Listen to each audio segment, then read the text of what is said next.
नमस्कार मित्रांनो, माझे नाव ज्योतिष विशारद दीपक पंडित. आपले हे चॅनल ॲस्ट्रो तारावरती मी आपणा सर्वांचे सहर्ष स्वागत करीत आहे.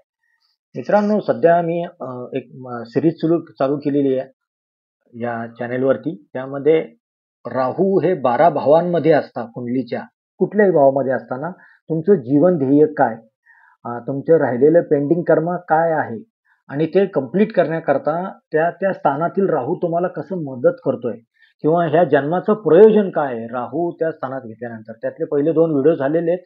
आता हा तिसरा व्हिडिओ आहे, तृतीय स्थानातील राहू. कुंडलीमध्ये तृतीय स्थान मी फोटो टाकतोच त्याचा. ज्यांना कुंडली माहिती नाहीये किंवा अभ्यास कसा करायचा किंवा ते कसा बघायचा आहे, तर त्याकरता तृतीय स्थानातील राहूचा मी फोटो मध्ये तुम्हाला पोस्ट करतो. तो फक्त तुम्ही रेफरन्स करता वापरा.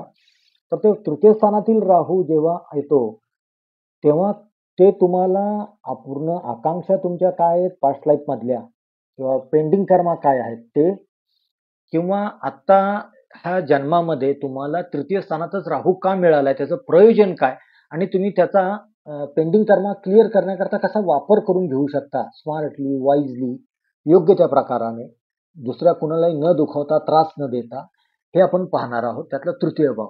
मुळात तृतीय भाव जे आहे त्याला आपण काय म्हणतो, पराक्रम स्थान, धाडस, छोटे प्रवास, तुमचे लहान बंधू भगिनी, तुमचे शेजार पाजारी किंवा तुम्ही जे कम्युनिकेशन करता ना, आपण जे मेल करतो, पत्र लिहितो किंवा मेसेज करतो किंवा आपण जे लिखाण काम करतो ना, त्याचं हे स्थान आहे तृतीय स्थान.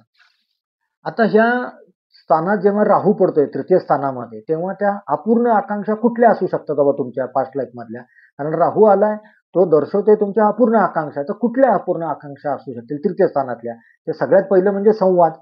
तुमचा संवाद जो तुम्ही करत असाल मागच्या कुठल्या तरी जन्मात, तो व्यवस्थित नसेल, संवादामध्ये काहीतरी विसंवाद होत असेल किंवा बोलताना काहीतरी तुम्ही चुकीचं बोलत असाल, समोरची माणसं दुखावली जात असतील. धाडस, एकतर तुम्ही धाडसी नसाल किंवा अति धाडसाने काहीतरी संकट ओढवून घेतलेलं असेल, किंवा तुमचे जे धाकटे बंधू भगिनी आहेत, भावंड आपली, त्यांच्याबरोबर तुमचे संबंध एवढे चांगले नसतील किंवा ते तुम्ही मेंटेन केले नसतील किंवा त्यांच्याबरोबर तुम्ही तेवढ्या प्रेमाने, अटॅचमेंटने, तेवढ्या वागलेल्या नसाल. हे पण अपूर्ण आकांक्षा, महत्वाकांक्षा, इच्छा असू शकतात तुमच्या. त्याचबरोबर छोटे प्रवास. आपल्याला बऱ्याचदा वाटतं, अरे मला इकडे जायचंय, मला तिकडे जायचंय, हे राहिले, ते राहिले, आणि ही अशी लिस्ट आपली साठत जाते नंतर. कारण आपले दररोजच्या जीवनामध्ये दररोज आपले जेवढे काही लायबिलिटीज आहेत, जबाबदाऱ्या आहेत, गरजा आहेत किंवा कर्तव्य आहेत किंवा कर्म आहेत, ते पार पाडताना आपल्याला काही स्वतःच्या वैयक्तिक इच्छा, महत्वाकांक्षा, आकांक्षा ह्या जरा मुरड घालायला लागते, जरा बाजूला ठेवाव्या लागतात. त्यामुळे छोटे छोटे प्रवास, मग ते भले साईट सीइंगला असेल, हिल स्टेशनला भेट देणं असेल, ट्रेकिंग करणं असेल किंवा देवधर्माला जाणं असेल, काही असेल, तर त्या तुम्हाला संबंधित इच्छा तुम्ही पूर्ण केलेल्या नाही, त्या अपूर्ण आहेत. त्यामुळं त्या ज्या अपूर्ण राहिलेल्या तुमच्या इच्छा आहेत, त्या या तृतीय भावातून मुख्यत्वे दर्शवतात या 3-4 गोष्टी.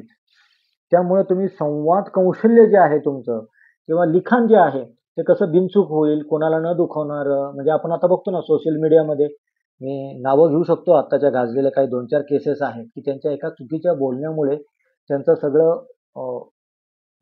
हे झालेलं आहे, म्हणजे बरबादी झालेली आहे फक्त चुकीचं बोलण्यामुळे. तर ते चुकीचे संवाद, बरोबर ना? त्यामुळे व्यक्तीला संवाद कौशल्य विकसित करायचे असतात किंवा आहेत किंवा करावेत. कारण तुमची अपूर्ण आकांक्षा काय आहे मागच्या जन्मातली, ते संवाद तुमचा सुधारायचा आहे. किंवा चांगला संवाद नव्हता तो. खूप प्रवास करायचा आहे किंवा धाडसी कामं करायची, पराक्रमाची कामं काहीतरी करायची. पास्ट लाईफमध्ये धैर्याचा अभाव जो होता तुमच्याकडे, ज्यामुळे तुम्ही पराक्रम, धाडस करू शकला नव्हता. त्यामुळे ते धैर्य एकवटून आत्ता काहीतरी तसं करायचंय तुम्हाला. आणि आपण स्वतः बोलायला उभं राहून एक प्रकारचा, हे पहा, धाडस, पराक्रम किंवा झुंजणं म्हणजे प्रत्येक वेळेला तलवार घेऊन युद्धाला लढायला जाणं असं नाहीये. आपल्या दररोजच्या जीवनामध्ये आपली दररोजची लढाई चालू असते, की बऱ्याचशा प्रकाराने आपण ती लढाई लढत असतो आणि त्या लढाईमध्ये सुद्धा आपल्याला काही वेळेला यश मिळतं, काही वेळेला यश मिळत नाही. म्हणजे आता एखादे बसनी, दररोजच्या बसनी जातात त्यांच्या ऑफिसच्या कामाला किंवा शाळा कॉलेजला मुलं. सकाळी 9ची बस असते, ती नेमकी 2-5 मिनिटं उशीर होतं आणि ती बस चुकते. ती पण लढाईच आहे ना तुमच्याकरता एक प्रकारची. की सकाळचं जे काय तुमचं कर्म आहे सकाळचं, ते सगळं आवरून, चहा, पाणी, नाश्ता वगैरे सगळं करून आवरून, जे काय सामान तुम्हाला घेऊन जायचंय शाळा, कॉलेजला, ऑफिसला ते तयार करून, टिफिन घेऊन धावत पळत जाऊन बस स्टॉपला जाऊन ती बस पकडायची आहे किंवा मेट्रो आहे किंवा लोकल आहे, ती पकडायची आहे आणि तुमचं कुठेतरी ते टाईम मॅनेजमेंट चुकतं आणि 2-5 मिनिटं मागं पुढं होतं आणि ती बस गेलेली असते. तुमच्या डोळ्यासमोर बस भरकून निघून गेलेली असते. ही सुद्धा लढाईच आहे आपल्याकरता आत्ता. लढाई म्हणजे प्रत्येक वेळेला ढाल तलवार घेऊन लढायला जायचं असं नाहीये. लढाई म्हणजे तुमची दररोजची जी आपली जगण्याची पद्धत आहे, जगराटी आहे, ती तुम्ही कशी पूर्ण करताय, कशी कॅच करताय तिला किंवा कसं म्हणजे आता सेल्समध्ये त्यांच्याकरता बेसिकली सांगतो, की टार्गेट अचीव्ह करणं. मंथ एंडला बघा तुम्ही ते प्रचंड प्रेशर खाली असतात. टार्गेट अचीव्ह न झाल्याबद्दल किंवा टार्गेट अचीव्ह करायच्या प्रेशर खाली. ती सुद्धा लढाईच आहे एक प्रकारची. तर ती लढाई, ते बोलायला शिकणं किंवा ते प्रवास करायला शिकणं, हे तुम्हाला ह्या जन्मात ते अपूर्ण आकांक्षा म्हणून ते शिकावं लागेल. आता ह्या जन्माचं प्रयोजन काय आहे तुमचं हा राहू मिळालाय म्हणजे? तर प्रयोजन एक आहे, की तुम्हाला या सर्वामध्ये स्वतःच्या प्रयत्नांनी यश मिळायचं आहे. तृतीय स्थान हे उपचय स्थान आहे, जे तुम्ही तुमचं कर्म करण्याकरता किंवा काम करण्याकरता जे तुम्हाला हत्यारं मिळालेली आहेत, जी साधन सामुग्री मिळालेली त्याचं स्थान आहे. आणि तिथं राहू आलाय म्हणजे या स्थानांमध्ये कुठलाही पापग्रह तुम्हाला योग्य ती सामुग्री, साधन सामुग्री, हत्यारं देतो तुमची जीवनाची लढाई लढण्याकरता, जेणे तुम्ही त्या शत्रूवरती मात करू शकता. बरोबर आहे ना? तर हे प्रयत्न जे करायचे ते म्हणजे स्वतःच्या प्रयत्नांनी स्वतःला यश करणं आहे. इतरांशी प्रभावीपणे संवाद साधणं आहे. कधी-कधी लहान भावंडांशी तुमच्या मतभेद होऊ शकतात. तृतीयातला राहू आहे. तो काही तुम्हाला इन्फिनिटी कॉम्प्लेक्स देऊ शकतो, अति महत्वाकांक्षा देऊ शकतो, अति पराक्रम देऊ शकतो, अति शहाणपणा देऊ शकतो किंवा अति चित्र रंगू शकतो काहीतरी स्वतःविषयी. त्यामुळे तुम्ही तुमच्या लहान भावंडांशी मतभेद होऊ शकतात. त्याची काळजी घेतली पाहिजे. मुळात प्रयोजन तेच आहे, की त्यांच्याबरोबरचे संबंध मतभेद कसे होणार नाहीयेत, मतभेद विरहित कसे राहतील, हे पाहणं तुमचं प्रयोजन आहे.